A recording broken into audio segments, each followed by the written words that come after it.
With the emergence of Chet Holmgren in his rookie year and the disappointment that we call Josh Giddey, some people may think the Oklahoma City Thunder are in need of a new third star. But fortunately, with the 12th pick of the 2022 draft, Jalen Williams was available, and the Thunder once again struck on a young star with their load of draft picks. Jalen Williams has been great and is a huge reason why the Thunder have been winning games this season. The 6'6 shooting guard from Santa Clara is currently averaging 18, 4, and 4 with a steal a game. J-Dub's sudden improvement is very impressive when it comes to his ability to create a shot for himself. All of last season in the 72 games that Williams played, he only took 65 shots in the mid-range and made 37% of them.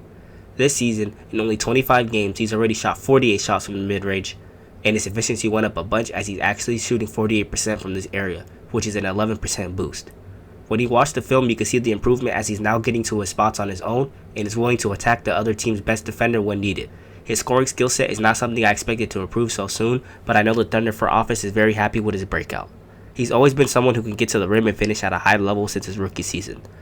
One thing I've noticed is his change of pace and control when driving to the hoop. He sometimes had the tendency to go straight up with anyone at the rim, which could be a good thing, but now he's starting to have a lot more finesse in his game compared to last season. J-Dub's off-ball movement has been impressive also. With Shea on the court, who is a heavy ISO player, it's easy for players to stand still and watch him go to work. But Williams is good at understanding when Shea is looking to pass or score out the ISO, and is always putting himself in position to help SGA out. Another thing I've noticed about Williams is his ability to show up in big games this season. I understand that it's December and calling games right now big may be a stretch, but his performance against good teams is worth noting. He had games where he dropped 28 against the Lakers, 28 against the Warriors, which ended in overtime, 31 against the Suns, 24 against the Nuggets, and just yesterday he dropped 36 against a very good Knicks defense. Teams tend to zone in on Shea's scoring ability and Chet's three-point shooting, and they're going to realize soon that J-Dub can score with the best of them, and until teams figure that out, they will struggle to beat OKC. Williams isn't a high-volume three-point shooter, but he shoots 3 attempts on 35%, which is about league average. One thing I've noticed with J-Dub and the Thunder's personnel is that they usually have him run the power forward position, which I know basketball is pretty positionless nowadays, but sometimes it requires him to guard guys like Julius Randle or the bigger dudes who are like 6'8 and 6'9.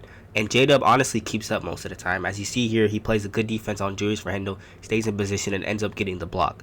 Clip here, he's guarding Immanuel Quickley. Jalen Williams understands that Immanuel Quickley may be faster than him, so instead of trying to keep up with his footwork, he stays patient, he locates the ball at the right time and makes a move, and as you see here, he gets a steal. Jalen Williams' anticipation and decision making is also very good.